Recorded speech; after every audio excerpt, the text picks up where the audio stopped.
Welcome to our commerce class, class 12, business studies, chapter 2, principles of management. Okay. Today we are going to study 14 principles of Henry Fayol. Okay. Let us see first of all who was Henry Fayol, what was his contribution in our management studies, why he is regarded as the father of general administrative management theory. Okay. Let us see. Henry Fayol was a French citizen. He was born on 1841 and died on 1925. Okay. He was a French management theorist. In 1970, he has published one book that was in French language named Administration Industrially and Generally. Okay. This book was published in French language. Later on, this book was republished in English language as General and Industrial Management in 1949. In 1949, he republished this book of 14 Principles of Management in English. And for his contribution in publishing this book, he is regarded as father of general management, father of general administrative management. Let us see what were the 14 principles propounded by Henry Fayol. The 14 principles of management given by Henry Fayol was based on his life experience. At the age of 19 years, he had joined a French mining company as an engineer, and after that, after a time period gap, he was promoted to managing director. He was promoted to managing director at a time when the company was a loss-making company.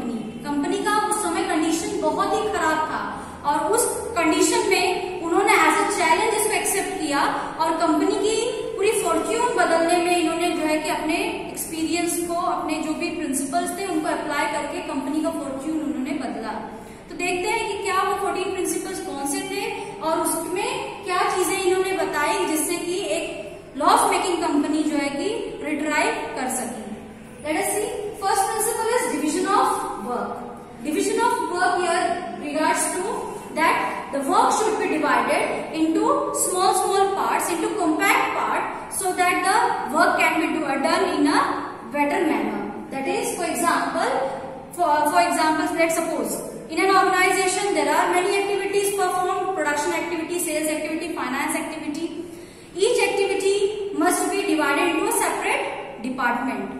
And it should be headed by one person, that is production department should be headed by production manager, sales department by sales manager, etc. So there will be clarity in work. ठीक है, कोई confusion नहीं रहेगा, कोई duplication नहीं रहेगा work में, work properly divide हो जाएगा तो एक systematic way में वर्क परफॉर्म हो जाएगा. ठीक है, तो फर्स्ट प्रिंसिपल जो फ्योल ने दिया वो है division of work. After that next principle is authority and responsibility. अधिकार और जिम्मेदारी. जब आप किसी को जिम्मेदारी देते हो, when you assign authority to responsibility to any person, you should give proper authority also, so that he can perform his responsibility in a better way. He can achieve its goal in a better way. Okay? There should be balance between authority and responsibility. अगर आप authority को ज्यादा दे रहे हो तो भी problem हो जाएगी और कम दे रहे हो तो भी प्रॉब्लम हो जाएगी. ज्यादा दे रहे हो तो उसका मिसयूज करने के चांसेस बढ़ जाते हैं, एम्प्लॉय उसका मिसयूज कर सकते हैं, और कम दे रहे हो तो भी यहाँ पे जो है कि situation of frustration will be developed. So there should be proper balance between authority and responsibility. अगर आप किसी को जिम्मेदारी दे रहे हो तो उस जिम्मेदारी को पूरी करने के लिए जितने अधिकार की जरूरत है आप उनको अधिकार भी प्रोवाइड करिए. After that, next principle given by Fayol was discipline. Discipline here does not only refers to abidement of rules and regulations, but इसके अलावा भी कुछ चीजें इसमें ऐड होती हैं. That means कि डिसिप्लिन जो है बहुत ही इम्पोर्टेंट प्रिंसिपल था Fayol का. इसमें इन्होंने कहा कि जो डिसिप्लिन का हायरार्की है, जो फ्लो है डिसिप्लिन का, वो टॉप लेवल से लोअर लेवल की तरफ होना चाहिए. ठीक है, एम्प्लॉयज जो है कि वो तभी डिसिप्लिन वे में वर्कआउट करेंगे जब उनके सुपीरियर जो है डिसिप्लिन वे में रहेंगे. So discipline should be flow from top to lower या bottom. And in discipline only abidement of rules and regulations is not sufficient. There should be proper proper utilization of resources, there should be proper management of work. So discipline is completed. Next one is unity of command. Unity of command means there should be command given by one person. That means there should be one superior and one subordinate. One superior and one subordinate. If this is like that, then each and every subordinate will get the order from his superior and he will be responsible for that order. He will be responsible for the superior. That means यहाँ पे ये कहने की इन्होंने कोशिश की कि अगर जो है कि कमांड अगर आपको एक ही व्यक्ति से, एक ही बॉस द्वारा मिलेगा तो उससे क्या होगा कि आपके मन में कोई कंफ्यूजन नहीं रहेगा। लेकिन वही ऑर्डर्स आपको कई बॉसेस से मिलने लगेंगे तब वहां पे दिक्कत हो जाएगी, क्योंकि किसका आप फॉलो करोगे आप खुद ही कंफ्यूज रहोगे एज ए एम्प्लॉय। तो यहाँ पे इन्होंने कहा कि एक सुपीरियर एक सबऑर्डिनेट वाला पैटर्न फॉलो होना चाहिए। ठीक है, after unity of command next is unity of direction. That means कि यहाँ पे वन हेड वन प्लान की पॉलिसी चलती है।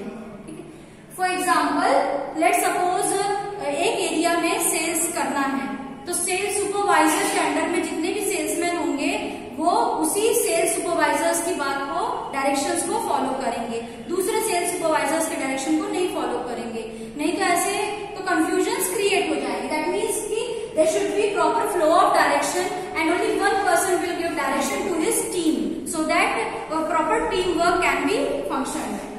After that, next is subordination of individual interest to general interest. That means each and every individual in an organization has some individual interest and he works for his individual interest, personal interest. But there should not be subordination of individual interest to general interest. यहाँ पे कहने का मतलब यह है कि Fayol ने ये समझाने की कोशिश की कि हर व्यक्ति ऑर्गेनाइजेशन में अपने पर्सनल इंटरेस्ट को अचीव करने के लिए ज्वाइन करता है, लेकिन कभी भी उसको जो है कि अपने पर्सनल इंटरेस्ट को जो है प्रायोरिटी नहीं देनी चाहिए। प्रायोरिटी आपको कॉमन इंटरेस्ट के लिए, ऑर्गेनाइजेशनल इंटरेस्ट के फेवर में देनी चाहिए, क्योंकि ऑर्गेनाइजेशन अगर सर्वाइव करेगा तभी आपके personal interest time to time जो है कि अचीव होते रहेंगे, फुलफिल होते रहेंगे। After that next is remuneration of employees. Remuneration of employees is also very important principle given by Fayol. ठीक है, उन्होंने अपने जो करियर लाइफ में उन्होंने ये चीजें एक्सपीरियंस की कि एम्प्लॉयज जो है कि बहुत इंपॉर्टेंट पिलर होते हैं किसी भी ऑर्गेनाइजेशन के लिए, और वो तभी डेडिकेटेडली वर्क करते हैं जब उनकी सारी रिक्वायरमेंट्स फुलफिल होती हैं। जैसे for example a good standard of living, good salary package etcetera. तो यहाँ पे कहने का मतलब ये है कि हर ऑर्गेनाइजेशन में मैनेजर को अपने एम्प्लॉयज को प्रॉपर रेम्यूनरेशन प्रोवाइड करना चाहिए, प्रॉपर फेयर वेजेस प्रोवाइड करने चाहिए, सैलरी प्रोवाइड करनी चाहिए, ताकि एम्प्लॉयज के जो बेसिक नीड्स है वो सेटिस्फाइड होते रहे और वो एफिशिएंटली वर्क परफॉर्म करते रहे। ठीक है, यहाँ पे फेयर और जस्ट का मीनिंग यहाँ पे ये आ रहा है कि एक एम्प्लॉय के अच्छे स्टैंडर्ड ऑफ लिविंग के लिए जो उसको बेसिक रिक्वायरमेंट है, कम से कम आप उतनी सैलरी उनको प्रोवाइड करिए, और साथ ही साथ जो है कि ऑर्गेनाइजेशन की पेइंग कैपेसिटी भी होनी चाहिए उसको प्रोवाइड करने के लिए। ठीक है, so for today only we are going to study 7 principles. Next 7 principles we will cover in our next video. Till then goodbye, have a nice day.